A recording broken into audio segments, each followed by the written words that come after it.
당신의 마음을 소중히 여기는 안산 단원 FM.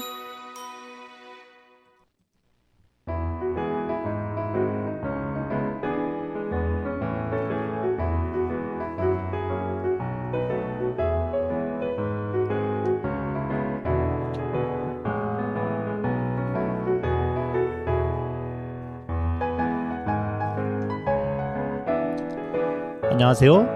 88.7MHz 단원 FM에서 보내드리는 LQ를 지향한다. 천원석의 횡설수설인문학 6번째 방송을 시작하겠습니다. 참고로 LQ는 로우 퀄리티, 낮은 수준을 지향한다는 말씀입니다. 저는 진행을 맡은 천원석입니다.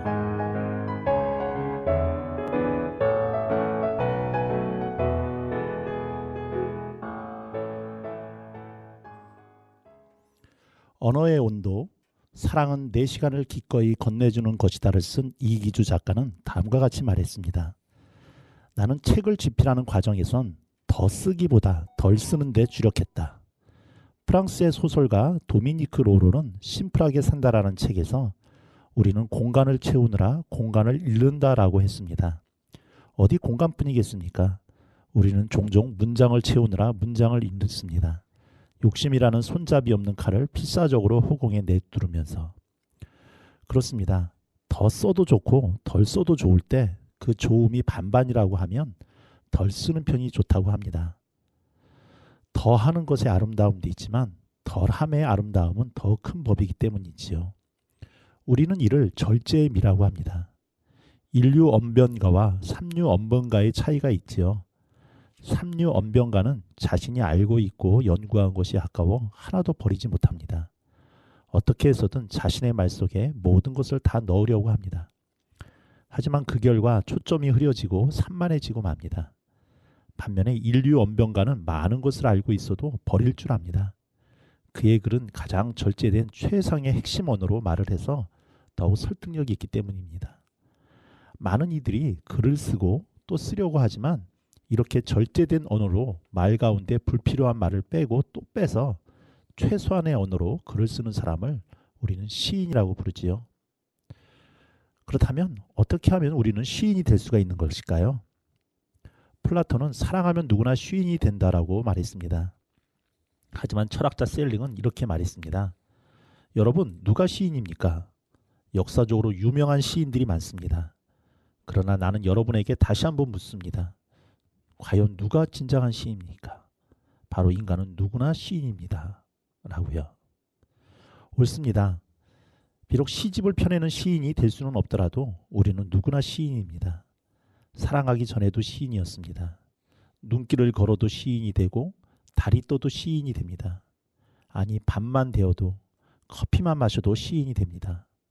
시골 담벼락에 먹기 좋은 호박을 심지 않고 대신에 곱디고 온 채송화를 심었던 우리네 가난한 농부도 시심이 가득한 시인입니다. 그래서 죽은 시인의 사회 속에 사는 우리는 시인이 되어 죽어가는 그리움과 사랑에 색을 칠해주고 노래를 불러주어야 합니다. 그리고 그런 삶을 살아가는 시청자 여러분들이 바로 시인입니다. 정태춘이 부릅니다. 시인의 마을.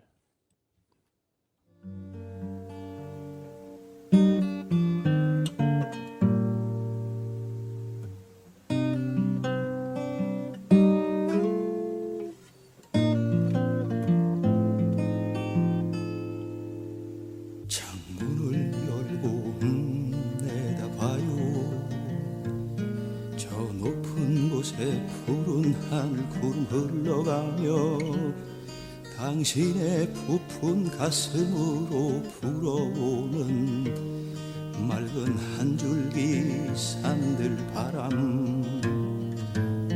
살며시 눈 감고 들어봐요. 먼 대지 위를 달리는 사나운 말처럼 당신의 고요한 가슴으로 닥쳐오는 숨가쁜 자연의 생명의 소리. 누가 내게 따뜻한 사랑 건네주리요. 내 작은 가슴을 달래주리요. 누가 내게 생명의 장단을 쳐주리요. 그 장단에 춤추게 하리요. 나는 자연의 친구, 생명의 친구, 상념 끊기지 않는 사색의 시인이라면 좋겠소. 나는 일몰의 고갯길을 넘어가는 고행의 수도승처럼 하늘에 빗긴 노을 바라보며 시내 마을에 밤이 오는 소리를 들을 때요.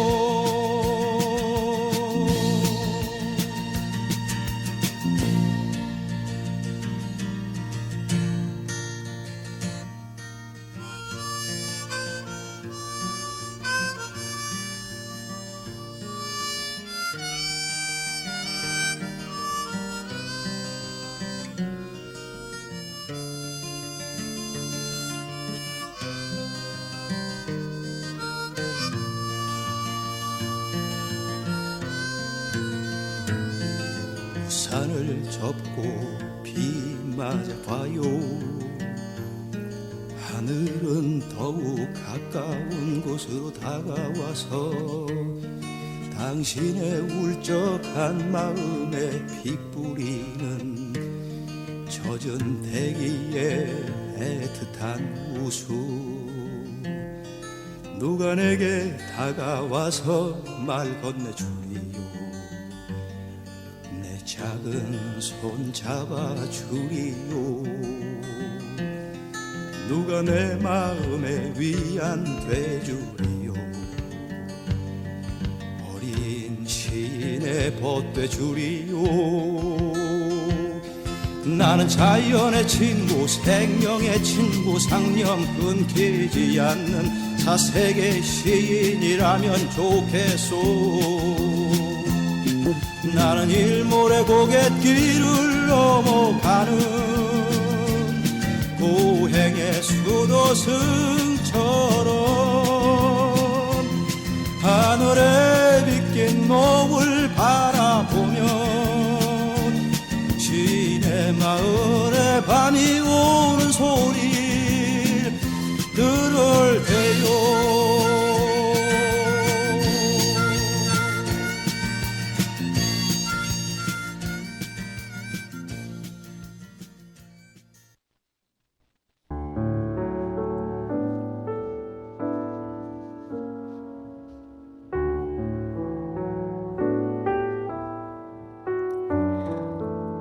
내가 사랑하는 사람, 정호승.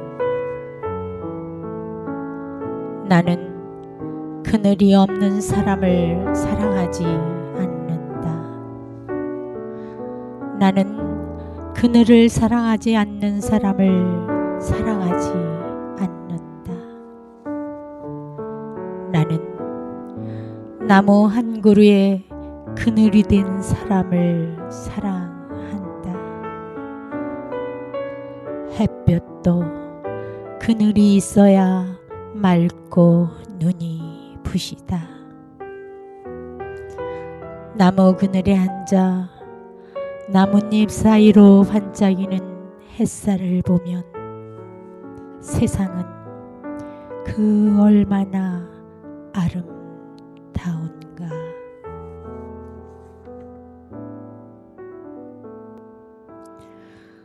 나는 눈물이 없는 사람을 사랑하지 않는다. 나는 눈물을 사랑하지 않는 사람을 사랑하지 않는다. 나는 한 방울 눈물이 된 사람을 사랑한다. 기쁨도 눈물이 없이는 기쁨이 아니다. 사랑도 눈물이 없는 사랑 어디 있는가. 나무 그늘에 앉아 다른 사람의 눈물을 닦아주는 사람의 모습은 그 얼마나 고요한 아름다움인가.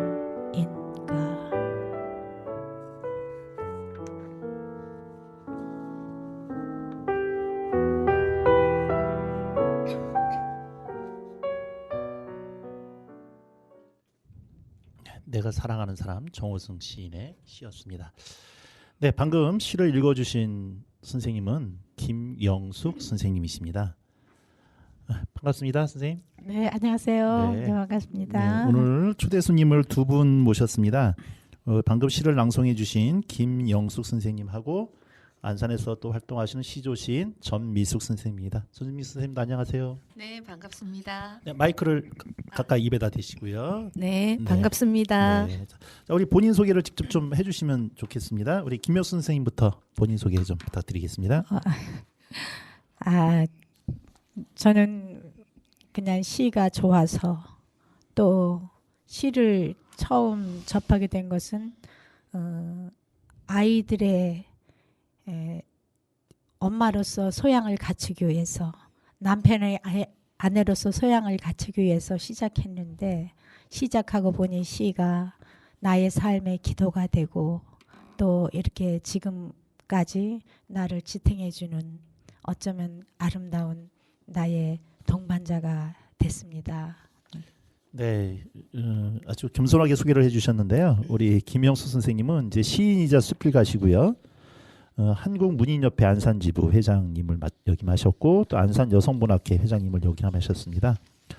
너무나 깊은 골목인가요? 시 제목이? 네. 네, 시집을 내셨고 금년 6월달에 또 한 편의 시집을 발간하려고 준비를 좀 하고 계시고요.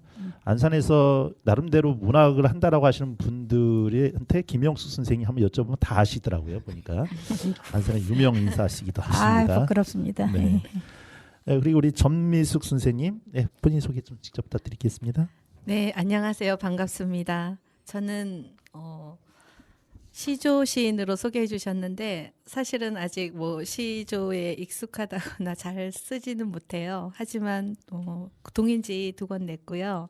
그리고 하는 일은 독서 지도하고 있습니다. 프리랜서고요. 그리고 아이들 가르치는 그 중에서 아이들의 행복을 위해서 그냥 고무줄 같은 선생님으로 아이들을 가르치고 있습니다. 네, 감사합니다. 우리나라 시인들, 그러니까 연봉이 가장 적은 사람의 제1위가 시인이라고 그러죠. 연봉 300만 원이라고 그러나요? 그 다음 두 번째가 바닥에서 높은 사람이 그래도 시인보다는 많이 번다 하시는 분이 수녀님이라고 그러시는데, 그래서 시인들은 그래서 시 갖고는 못 먹고 살고 뭔가 다른 직업을 가지셔야 살 수가 있으신 분이시죠. 예, 우리 전미수 선생님은 중앙일보 시조 101장에서 차상을 받으셨고요.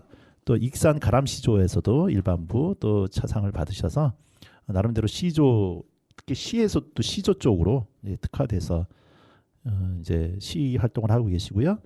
이제 산다는 것, 돌인견이라고 하는 시집을 또 발간을 하셨고 역시 이번 3번째 시집을 또 준비를 하고 계십니다. 중요한 것은 우리 세 분이 전부 다 우리가 같이 사는 이 안산에서 같이 호흡하고 계신 분들이라고 하는 겁니다. 그래서 이 프로그램의 제목이 횡설수설 인문학인데 말은 횡설수설이지만 그래도 안산에서 나름대로 작가로서 책도 내시고 집필 활동을 하시는 선생님들 한번 모셔보면 어떨까. 예, 그런 일환의 하나로서 우리 선생님들을 모셨고요. 특별히 두 분 선생님들의 특징은 한 분은 시를 쓰시고 한 분은 시조를 쓰시지만 겸하여서 시 낭송에 있어서도 또 일가견을 있으신 그런 선생님들이시라는 겁니다. 시를 잘 쓰지만 또 낭송에 있어서 낭송과는 또 다른 부분인 것 같아요. 우리 전미순 선생님도 이제 좀 이따 한번 저 시낭송을 한번 제가 요청을 드릴 텐데 시 낭송의 매력은 뭐에 있다고 생각하세요? 시 낭송의 매력은 시를 여러 번 암송하게 된다는 거죠. 여러 번, 10번 정도 읽다 보면 그 시가 내 마음 안으로 걸어 들어오죠. 그러면 그 시가 내 거가 되는 것처럼. 그런데 어려운 시들은 10번을 낭송해도 이해가 안 되는 시들이 있어요. 그런 시들은 조금 밀어두고 제가 조금 시는 쉬워야 된다는 생각을 하거든요. 가슴에 와닿아야 되기 때문에 시낭송의 매력은 내가 그 시에 빠져들어갈 수 있고 그리고 그 시를 낭송함으로 인해서 내가 위로받는 거죠. 그래서 많은 인들이 같이 시 낭송 이렇게 모임을 만들어서 했으면 좋겠습니다.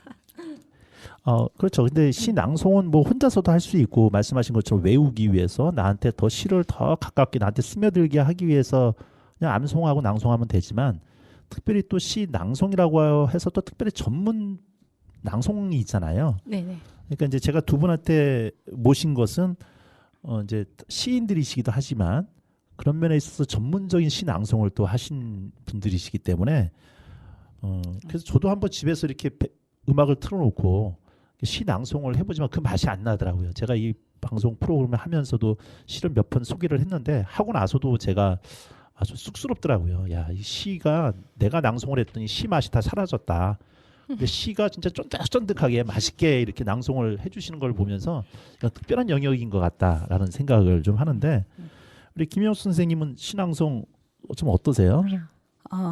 시 낭송을 한다는 것은 그리고 본인의 시보다 다른 시인들의 시를 낭송하게 되는데 그 시에다 소리를 불어넣어주고 날개를 달아서 그 독자들과의 만남이 쉽게 이루어질 수 있도록 독자들에게 다가갈 수 있습니다. 시 낭송을 통해서 많은 독자들과 시와 만남을 갖게 하는 것이 시 낭송이 아닐까 생각을 합니다. 예.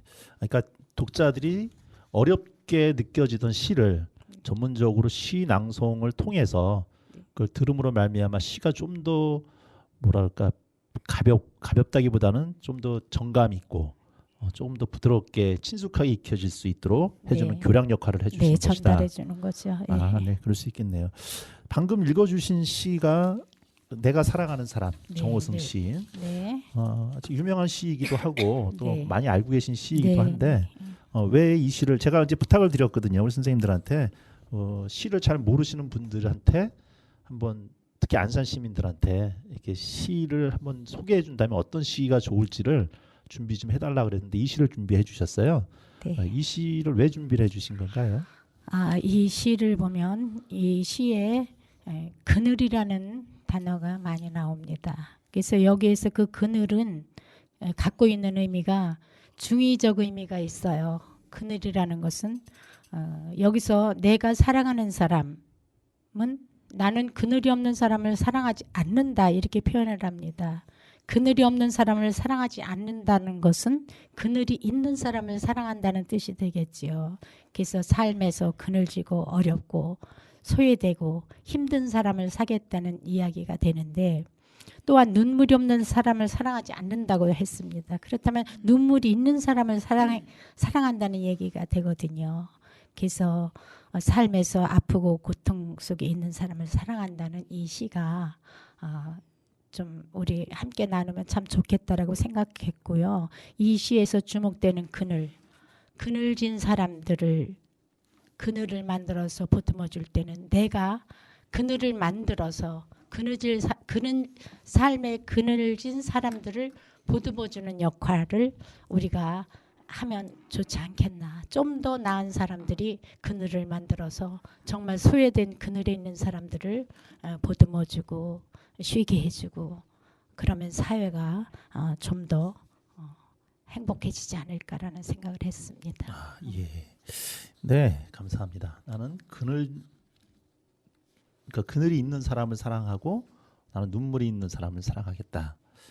네, 좋습니다. 근데 우리 보통 시인 하면 뭐라 그럴까요? 이렇게 좀 뭔가 고급스러운 이미지가 있잖아요. 그러니까 저만 그런지는 모르겠지만 제가 시를 잘 몰라서 그래서 시인들 하면은 속된 말로 뭔가 이렇게 좀 근심 걱정 없고 뭔가 이렇게 좀 이렇게 여유가 있는 분들이고 뭔가 이렇게 좀 이슬만 먹고 사는 사람들이고 그래서 그런 분들한테 무슨 그늘이 있겠나 이런 생각을 좀 가끔 좀 하게 되는데 그렇지 않죠? 네.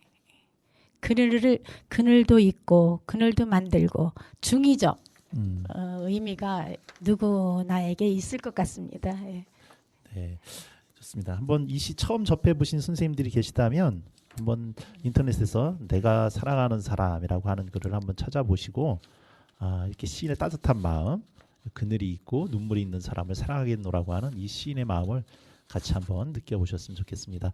제가 우리 선생님들한테 오실 때 노래 한 곡 준비 좀 해줄 수 있으면 특히 시에 관련된 노래를 좀 부탁을 드렸었는데 우리 김영수 선생님께서 약간 80년대 나왔던 노래이기는 한데 옛 시인의 노래 한경애 씨가 불렀죠.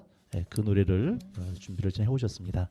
같이 한 곡 듣고 계속 이야기 이어나가도록 하겠습니다.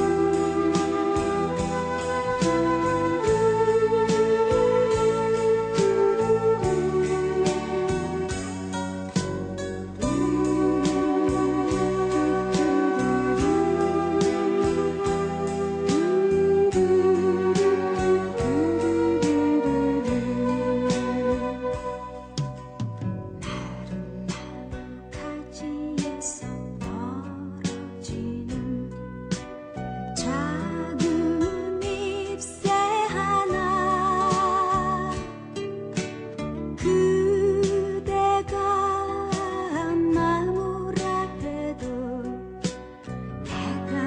내가 잎새라 해도 우리들의 사이엔 아무것도 남은 게 없어요. 그대가 나무라 해도 내가 잎새라 해도 좋은 날은 시인의 눈빛 되어 시인의 가슴이 되어 아름다운 사연들을 태우고 또 태우고 태웠었네. 귀전에 맴도는 낮은 휘파람 소리 시는 노래 부른다. 그 옛날의 사랑 얘기를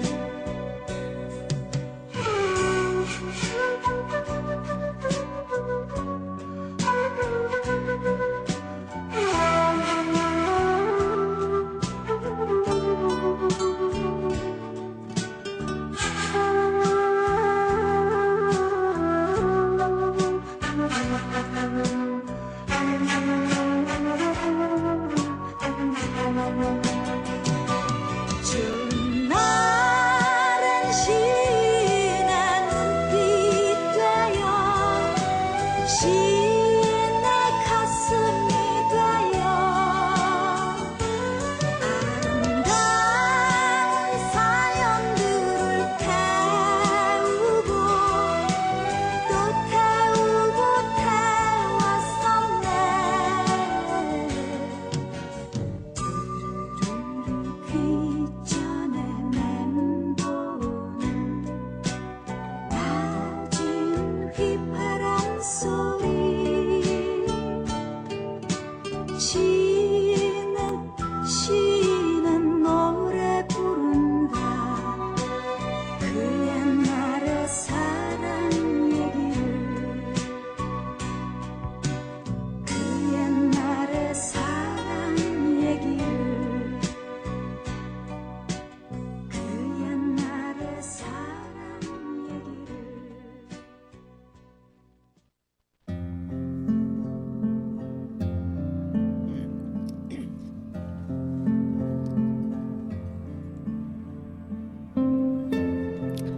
그릇에 관한 명상.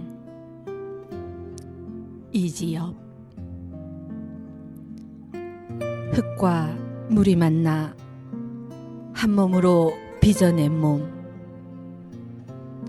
해와 달이 지나가고 별구름에 새긴 세월,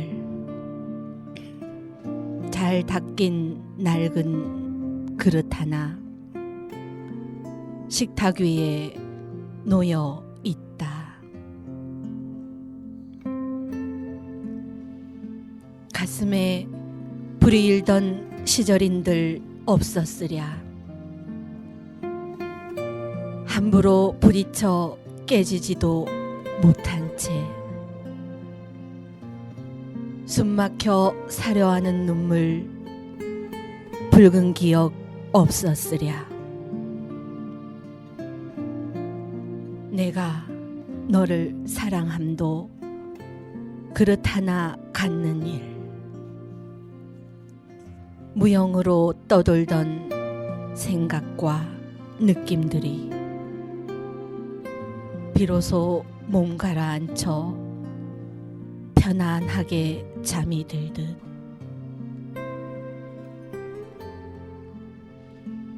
모난 것도 한때의 일, 둥글게 낮아질 때 잘 익은 달 하나가 거울 속으로 들어오고 한 잔물 비워낸 자리 새우름이 빛난다.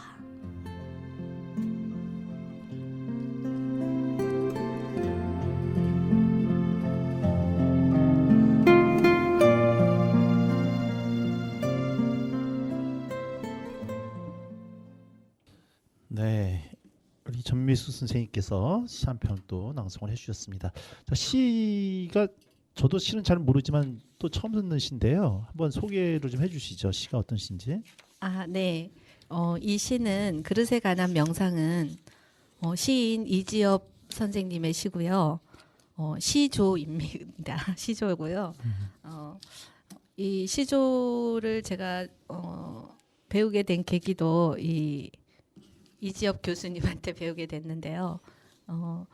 이 시를 제가 선택한 이유는요. 한국적인 정서에 기반을 둔 이 토속적인 언어 구사, 그다음에 일상적인 사물과 현상에 대한 이제 뭐 사색과 질문들이 들어 있고, 그래서 객관적 상관물을 통해서 자기 반성, 그다음에 완성하는 과정. 그 요즘 시대가 되게 바쁘잖아요. 볼 수 있는 시각적인 게 너무 넘치고 그러다 보니까 굉장히 피곤하고 그런데 거기서 이제 자기 완성을 한다는 거는 쉽지 않은데 지식만 많아서 되는 것도 아니고 교수님은 이 시를 쓰기 위해서 교과 검정인에 들어갔었다가 거기서 15일 동안 호텔에 묵으시면서 이 그릇을 15일간 관찰하면서 쓰셨다 그러더라고요. 그래서 여기서 제가 제일 좋아하는 부분이 모난 것도 한때의 일, 둥글게 낮아질 때 끝에 마지막 수를 제일 좋아하는데요. 그러기 위해서는 흙과 물이 만나서 이렇게 어려움도 겪어내고 가슴에 불이 일던 시절도 이겨내고 그다음에 내가 한 사람을 사랑하는 것도 결국은 그릇 하나 갖는 일이라는 게 되게 마음에 들었고요. 그다음에 마지막에 새우름이 빛난다, 한 잔물 비워낸 자리가 새우름이 빛난다, 이 부분이 자기의 새로운 시작, 뭐 청량감 이런 부분이 마음에 들어서 독자들이 이 시를 듣는다면 한 번쯤은 낭송해 보셨으면 좋겠습니다. 네. 네. 예, 그 전문가의 함정이라고 하는 게 있어요. 네. 그게 뭐냐면 이제 전문가는 어떤 분야에 대해서 자기가 잘하니까 이렇게 막 쉬운다고 얘기를 했는데 막상 듣는 사람은 도대체 무슨 말인지 모를 때가 있거든요. 제가 너무 어려웠나요? 그러니까 이제 제 방송이 그 사람들이 제가 6번째인데 네. 예, 첫 번째, 두 번째, 세 번째, 네 번째, 다섯 번째 가면서 점점 구독수가 떨어지고 있어요. 그러니까 재미가 재미가 없고 그다음에 네. 뭐 이렇게 너무 무겁다, 네. 너무 어렵다라고 얘기를 하는데 거기다가 이제 더 어려운 얘기를 지금 선생님 뭐 객관적 상관물이니 이런 말을 하면서 네. 예, 이 방송을 다 완전히 다 이제 속된 말로 말아먹게 만드는 그런 지금 알고 계셔서 선생님이 무게도 조금 무거우신 편이잖아요. 네. 네, 그리고 이제 우리 마이크가 이렇게 돈이 없었다 보니까 마이크가 이렇게 멀리 떨어져서도 이렇게 뭐라 그럴까 다 먹을 수 있는 좋은 마이크여야 되는데 아주 값싼 마이크라 입에 가까이 되지 않으면 소리가 잘 안 먹어요. 그래서 네. 선생님들이 지금 이 값싼 마이크에 익숙지가 않으시다 보니까 소리가 먹었다 안 먹었다 좀 약간씩 하시는데 네, 우리 단원 FM 이런 실정입니다. 최대한 가까이 대고 말을 하겠습니다. 예, 그리고 우리 선생님들이 그래도 방송이라고 이렇게 오셨는데 처음이라 그런지 약간 긴장들을 좀 하셨어요. 그래서 오늘은 연습 방송, 다음에 다시 오시는 걸로. 네, 좋습니다. 자, 이지엽 교수님, 정호승 씨는 좀 대충 그래도 사람들이 들은 바가 있을 텐데 네. 시조시인 이지엽 선생님은 잘 모르세요. 간단하게 어떤 분이시죠? 경기대학교 지도 교수님이셨는데 제가 원래 독서지도학과 대학원을 갔었는데 우연히 시창작 강의를 듣게 되었는데 그때 교수님이 제가 소질이 있다고 시를 한번 써보지 않겠냐고 그래서 독서지도학과를 들어가서 시조학과 시인들과 시를 쓰게 된 거거든요. 그런데 이지엽 교수님은 지금 현재 시의 그림 박물관 죄송해요. 시의 그림 박물관을 운영하고 있고요. 그래서 저희가 진도에 가면 시의 그림 박물관에서 작가들이 상주할 수 있고요. 거기 가면 시와 그림과 수석이 폐교를 꾸며서 만들었기 때문에 진열이 잘 돼 있어요. 그곳에 가시면은 우리가 시도 감상할 수 있고 수석도 감상할 수 있고 그림도 감상할 수 있고 그 앞으로 펼쳐진 진도 앞바다를 감상할 수 있습니다. 그래서 혹시 시간 되시면 진도가 좀 멀긴 하지만 교수님도 찾아뵈면 굉장히 반가워해 주실 거예요. 그곳에 한번 가셔서 우리나라 시조의 유일하고 독보적인 이기엽 교수님을 한번 만나보시면 좋을 것 같아요. 네. 진도에 있죠. 시의 그림 박물관. 네. 시의 그림 박물관. 네. 네. 그 2년 전인가요? 네. 저도 그 이제 진도 문학을 소개를 하는 프로그램 강의가 쭉 있었는데, 근데 그때 진도에서 세월호 사건이 났을 때 안산에, 그러니까 그것 때문에 안산과 진도가 나름대로 연결이 돼 있어서 저도 한번 초대를 받아서 가가지고 안산의 김홍도에 대한 설명을 강의를 2시간 동안 했던 기억이 좀 있습니다. 그때 한번 찾아뵀었는데 네. 거기가 이제 폐교를 구매하셔가지고 거기다 박물관을 개인 사재에 들여서 박물관을 꾸미셨죠. 네. 예, 정말 인생의 모든 것들을 그렇게 뭐 예술과 문학으로 해주셨던 분이시라 좀 가서 참 감명 깊었던 기억이 납니다. 예, 우리 김영수 선생님 한번 이렇게 단도 입조로 여쭤볼게요. 네. 시가 뭐예요? 시는 개인적으로 네. 저에게는 기도라고 생각돼요. 아, 기도. 네. 뭐 대충 기도하니까 뭔가는 감이 오는데 네. 좀 약간 구체적으로 말씀해 주신다면. 시를 개인적으로 시를 쓰려고 할 때는 그 내면 자기 자신의 내면과 깊이 있게 만나게 됩니다. 그래서 내면과 만나서 진솔하게 글을 썼을 때 독자들로 하여금 공감을 얻게 되고 또 그들에게도 위로가 줄 수 있는 그런 글이 된다라고 생각이 들고요. 또한 내면 깊숙이 갇혀있는 축축한 사고들을 꺼내서 지면의 활자로 만들어서 세상과 만나게 하는 겁니다. 그렇게 되면 그 축축했던 그 사고들이나 축축했던 그 사유들이 햇볕 같은 세상을 만나서 햇볕처럼 쏘이는 그런 역할이 되겠죠. 그렇게 하다 보면 축축한 게 보송보송해집니다. 그렇다면 보송보송해진다라는 것은 치유가 되는 거죠. 그 내면의 아픔이라든지 그 어둡고 축축했던 것들이 활자화돼서 지면을 만나서 또 이렇게 보송보송해진다라는 것은 치유가 되는 일이기 때문에 나에게 있어서 시는 기도라고 생각합니다. 네. 그러니까 이런 언어가 일반 생활에 찌든 사람들하고는 참 다가오지 않는 언어 같아요. 그러니까 야, 이제 이건 제가 시를 몰라서 하는 얘기인데 시가 기도고 그거를 하면은 뭔가 치유가 되고. 네, 그러니까 그런 단계까지 가려면 일반인들이 시를 어떻게 접해야만이 그러니까 일상에서 시를 접하기가 좀 힘든데.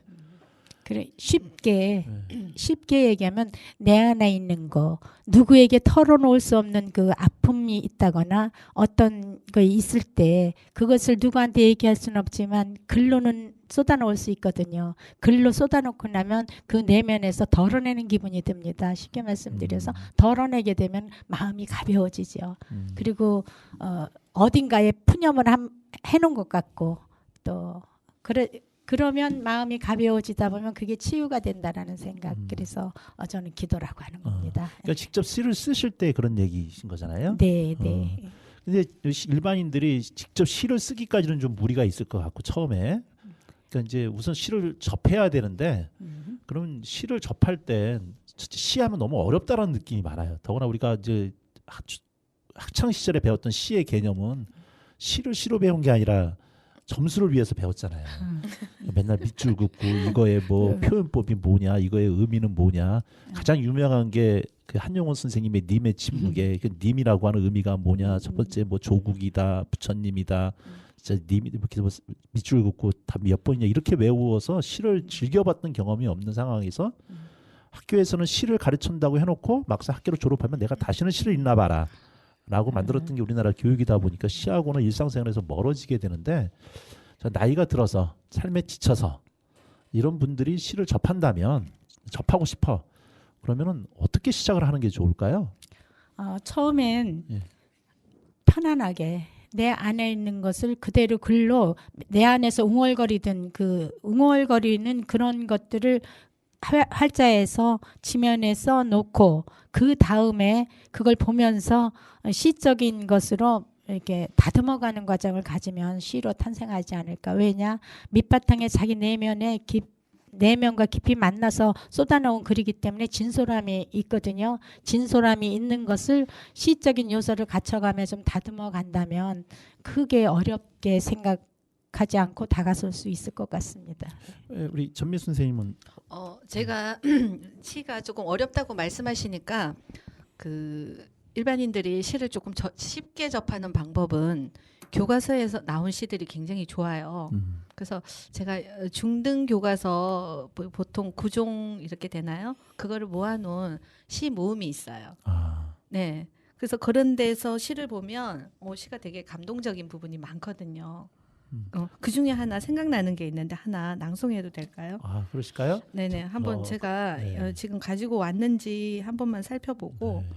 근데 이제 찾아보시고요. 네네. 근데 교과서를 모아놨다 그러니까 갑자기 교과서는 게 붙으면서 뭔가 이걸 또 갑자기 그런데 시는 그 중학생들 교과서에 실린 시들이 읽어보면 굉장히 가슴에 쉽게 와닿더라고요. 그런데 막상 어렵게 가르치는 게 문제지. 좋은 시는 그곳에 다 모여 있었어요. 그러니까 그 좋은 시, 그러니까 나름대로 교과서에 시를 넣으면 나름대로 여러 가지 고려해가지고 정말 좋은 시다라고 해서 골라놨는데 네. 우리는 그 시를 가르치는 선생님들이 문제인가요? 이거는? 그렇지 않고 시험이라는 제도에 맞춰진 게 문제가 아닐까요? 예. 제가 하나 찾았는데 잠깐만요. 네. 그 시 제목이 뭔가요? 세상에서 가장 따뜻했던 저녁. 네, 그럼 제가 음악을 한번 깔아드릴게요. 네. 이건 낭송하려고 가져온 시는 아닌데 네. 쉬운 시라고 말해서 네. 네.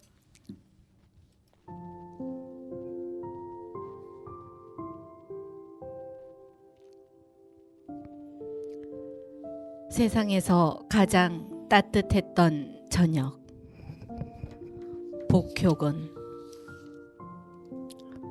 어둠이 한기처럼 스며들고 뱃속에 붕어 새끼 2마리 요동칠 때 학교 앞 버스 정류장을 지나는데 먼저 와 기다리던 선재가 내가 맨 책가방 지퍼가 열렸다며 닫아주었다. 아무도 없는 집 썰렁한 내 방까지 붕어빵 냄새가 따라왔다. 학교에서 받은 우유 꺼내려 가방을 여는데 아직 온기가 식지 않은 종이봉투에 붕어빵 5마리. 내 16 세상에 가장 따뜻했던 저녁.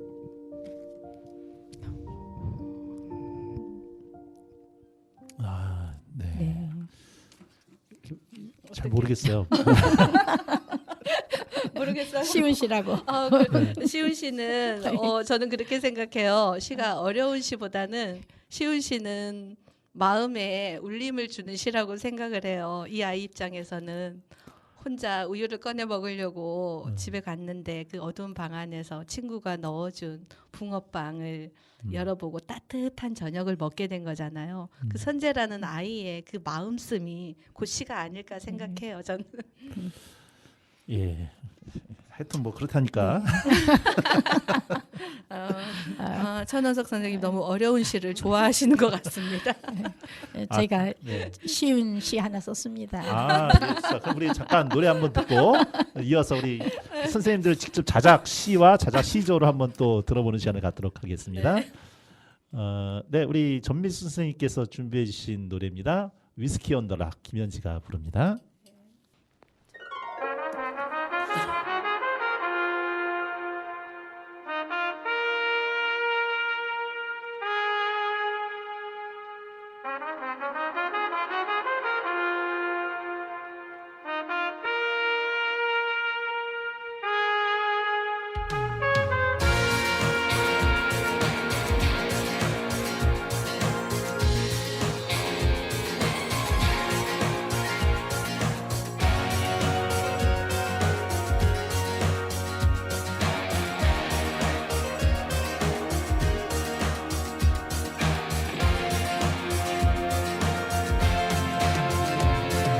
그날은 생일이었어. 지나고 보니 나이를 먹는다는 건 나쁜 것만은 아니야. 세월의 멋은 흉내낼 수 없잖아. 멋있게 늙는 건 더욱더 어려워. 비 오는 그날 저녁 카페에 있었다.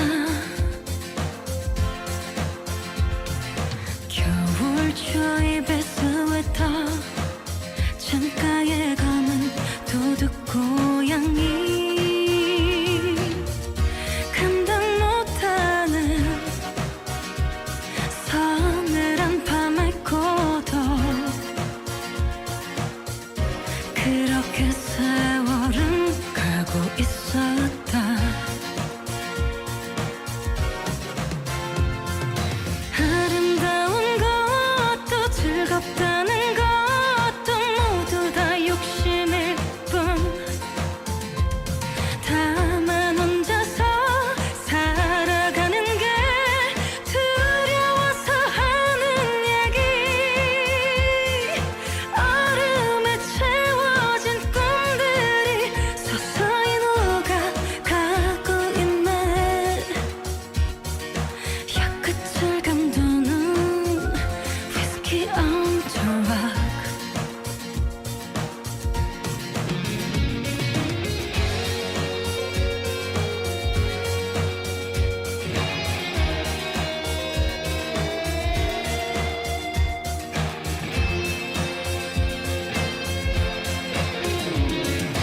모르는 여인의 눈길, 마주친 시선의 이끌림, 젖어있는 눈웃음에 흐트러진 옷 사이로 눈이 쫓았다. 내 맘 나도 모르게 차가운 얼음으로 식혀야 했다.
위스키 온더라 김현지의 작품이었습니다. 이게 우리들의 블루스 OST였죠? 네, 맞습니다. 네, 좋습니다.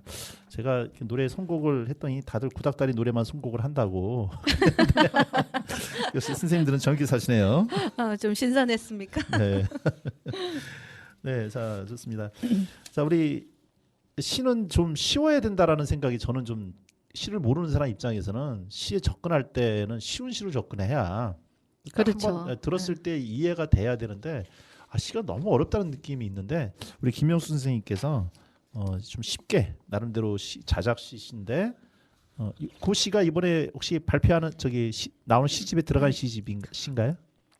요거는 안 아직 들어갔는데 안 넣을까 생각 중입니다. 그렇군요. 네. 자, 한번 들어보고 시청자분께서 좋다 그러면 넣으시고. 네. 네, 자, 잠깐만. 제목이 어떻게 되죠?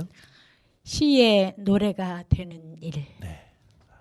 우리 김영수 선생님의 시의 노래가 되는 일.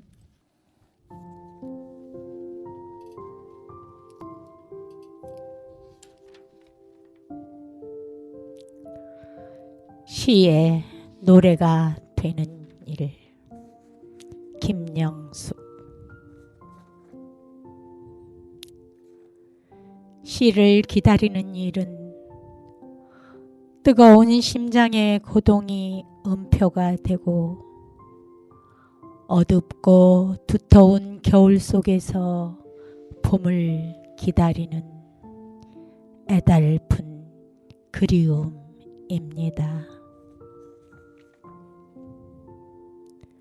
시가 다가오는 일은 텅 빈 겨울을 기다림으로 가득 채우고 차디찬 눈 속에서 샛노란 꽃잎을 피워내는 아련한 환희의 숨결입니다.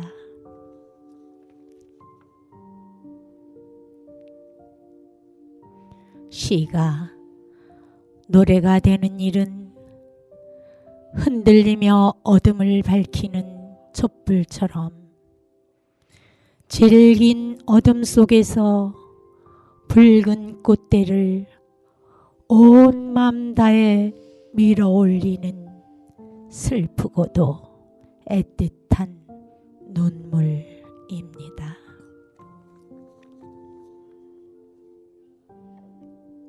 시의 노래는 지상의 아름다움을 모두 모아 곡조가 되고 눈 쌓인 들길을 맨발로 흘러가는 달빛 같은 시리고도 고고한 미소입니다.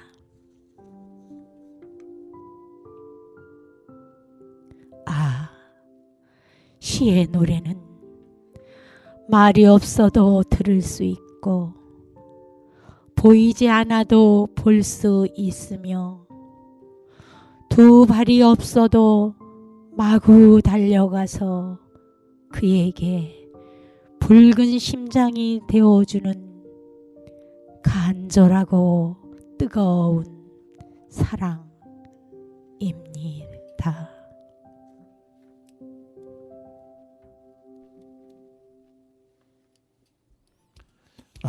네. 싫으세요, 무조건. 참 약간 알 것 같아요. 좀 쉽죠. 네. 아니, 어떤 계기로 그 시를 쓰게 되셨어요?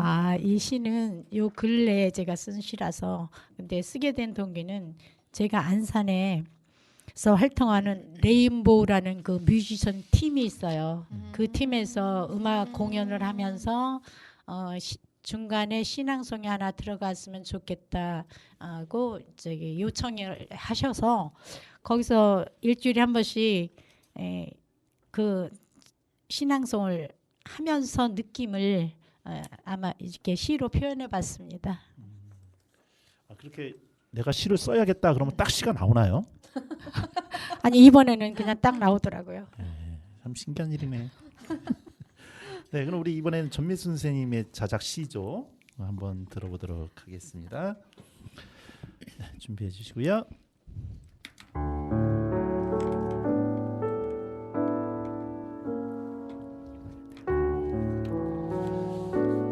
무화과꽃 여인 전미숙. 꽃지는 소리에도 명치 끝이 아렸다. 골목이 깊을수록 묻어둔 속내는 구겨서 접어둔 종이처럼 꽃물이 시이 배었다.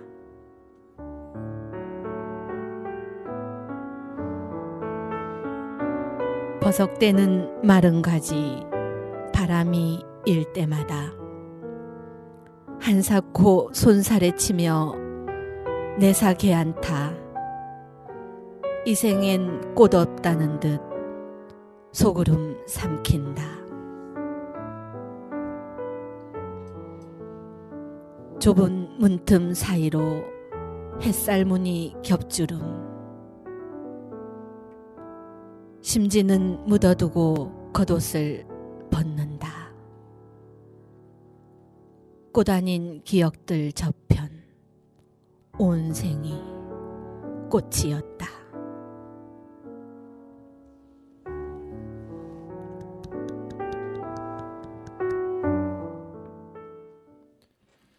예. 아, 좋네요. 표정을 보니까 쉽지 않았나 봅니다. 아니 김혁순 선생님 씨는 좀 알 것 같았는데. 이거 너무 편해하는 것 같습니다. 기분이 조금 안 좋아지려고 그러고 있어요. 예. 아니 그러니까 이 고시는 어떤 배경에서 짓게 되신 거예요? 이 시는 작년 중앙시조 100일장에서 제가 8월달에 차상 받았던 작품인데요. 예. 예. 우리 엄마를 노래한 시이기도 하고 어떻게 생각하면 한국 여인들의 삶. 무화과가 꽃이 피지 않잖아요. 꽃이 없다고 말하잖아요. 사실은 그런데 무화과는 열매 자체가 꽃이거든요. 그래서 그 엄마가 힘든 삶 7남매 중에서 제가 막내거든요.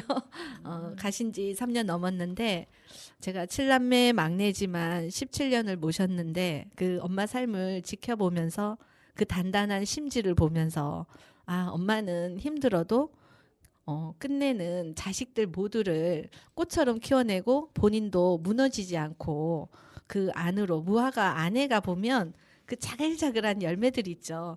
그게 다 꽃이거든요. 그래서 겉옷을 그 꽃 받침을 벗을 때 비로소 열리면서 그 꽃이 피는 거거든요. 그래서 그 삶을 지켜보면서 엄마의 삶이 어떻게 생각하면 힘들었을 수도 있는데 그 삶에서 제가 본 꽃이에요. 그리고 마지막 모습까지도 너무나 아름다웠기 때문에 한국 여인들의 정서, 특히 뭐 은근 끈기 뭐 이런 거 한 뭐 이런 정서를 말하는데 그런 대표적인 작품성을 가진 뭐 그런 작품으로 제가 만든 작품인데 의외로 좋은 평가를 받아서 기분도 좋았고요. 그리고 마지막 행에서 꽃 아닌 기억들 저편 온생의 꽃이었다. 엄마는 삶을 힘들게 살았지만 기억 저편을 온생으로 꽃을 장식할 수 있는 그런 기억들, 기억이 결국은 그 사람이잖아요.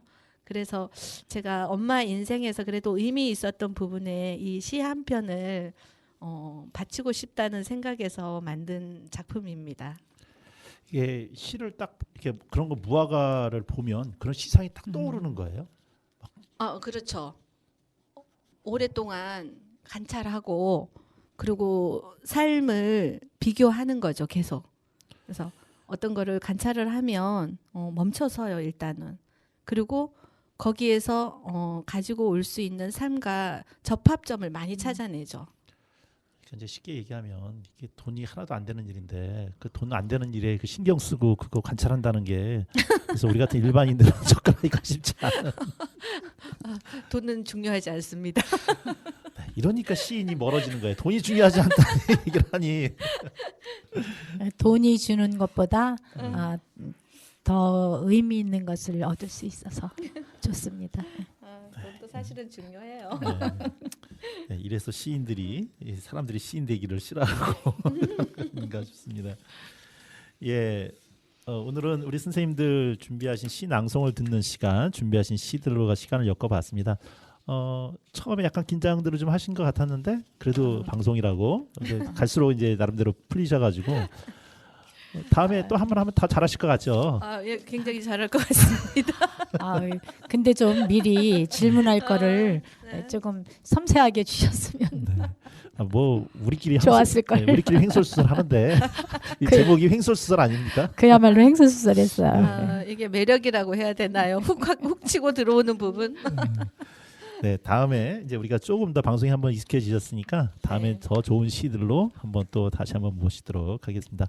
오늘 와주셔서 감사합니다. 감사합니다. 아, 불러주셔서 감사합니다. 네, 우리 마지막 노래 이명웅의 바램 듣고 마치도록 하겠습니다.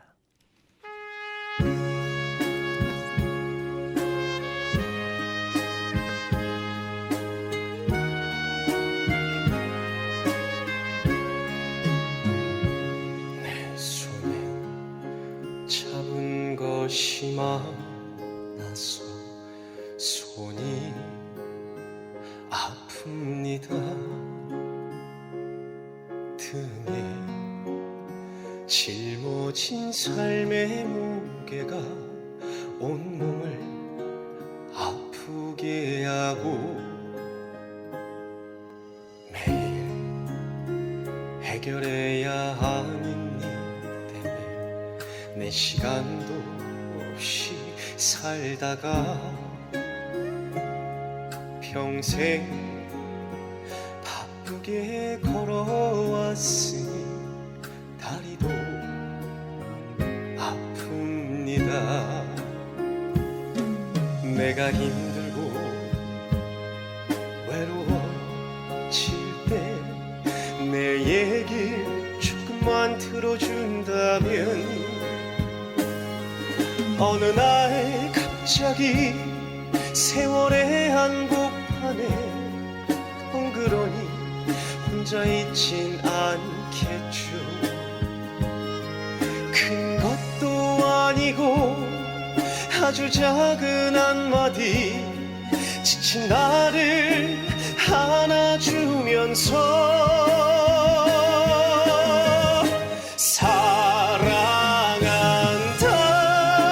사랑한다 정말 사랑한다는 그 말 해준다면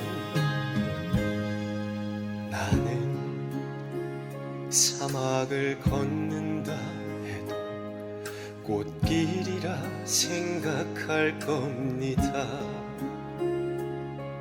우린 늙어가는 것이 아니라 조금씩 익어가는 겁니다.